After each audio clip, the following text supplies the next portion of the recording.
bien le bonjour mes amis Ray du 18-25. Aujourd'hui on va parler d'un sujet très intéressant, très important. Comment éprouver, comment ressentir, comment développer de la gratitude. Et en fait la gratitude, il faut voir ça comme l'émotion étant la plus proche de la source, étant la plus proche de votre véritable identité, de votre être intérieur, de votre moi intérieur, de la source en fait, de ce qui... C'est l'émotion qui vous rapproche le plus de Dieu en fait. Et en fait cette émotion, comment la ressentir? Alors la ressentir, ça veut dire quoi? Ça veut dire se connecter à l'instant présent, se connecter à un ressenti et éprouver de la reconnaissance par rapport à ce ressenti. Et comment faire en pratique? En pratique, il y a deux choses que l'on peut faire. C'est réaliser la chance que l'on a par rapport à quelque chose. Et cette réalisation amène à un ressenti. Et ce ressenti, il faut l'apprécier.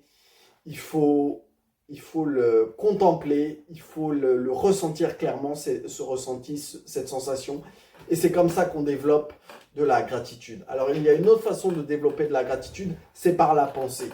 Alors, on pense à quelque chose et cette pensée amène à une émotion.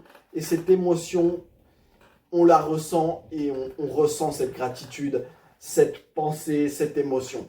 Alors, comment cultiver la gratitude?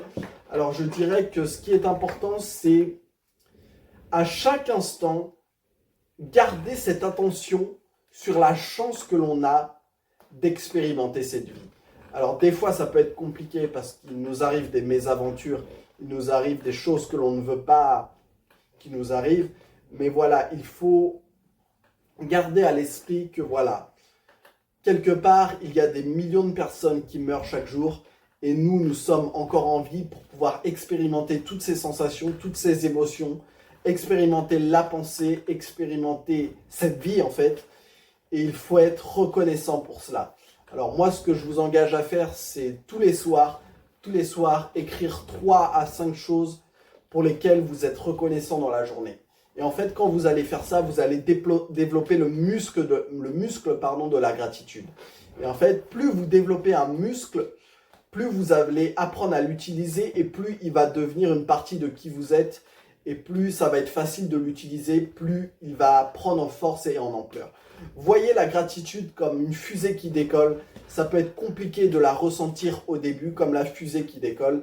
Mais au final, dès qu'elle arrive dans la stratosphère, elle se met en mouvement par elle-même. Et comme la gratitude, dès que vous l'avez expérimentée de manière récurrente plusieurs fois, eh bien, elle s'installe de manière profonde dans votre vie. Et en fait, quand elle s'installe de manière profonde dans votre vie, vous ressentez de la gratitude, des micro-gratitudes à chaque instant de votre vie. Enfin, dans divers moments de la journée, vous ressentez de la gratitude de manière de plus en plus naturelle. Et en fait, c'est la porte vers le bonheur, en fait. Parce que la gratitude est, comme je vous le dis, l'émotion qui se rapproche le plus de la source, qui se rapproche le plus de Dieu. Et en fait, lorsque vous éprouvez de la gratitude, vous éprouvez Dieu quelque part. Vous vous rapprochez de Dieu. Et donc, comme disait la Bible, demandez et vous recevrez. Et c'est-à-dire que si tu demandes à recevoir de la gratitude, eh bien tu recevras de la gratitude. Et c'est important que quand vous demandez quelque chose, vous ayez déjà la gratitude que cette chose se soit déjà passée, est déjà arrivée. Et lorsque vous faites ça, vous développez un état d'esprit fort et reconnaissant. Et en fait, les choses arrivent à vous naturellement. Donc voilà, c'était une petite vidéo sur comment développer de la gratitude. Je vous souhaite une bonne journée.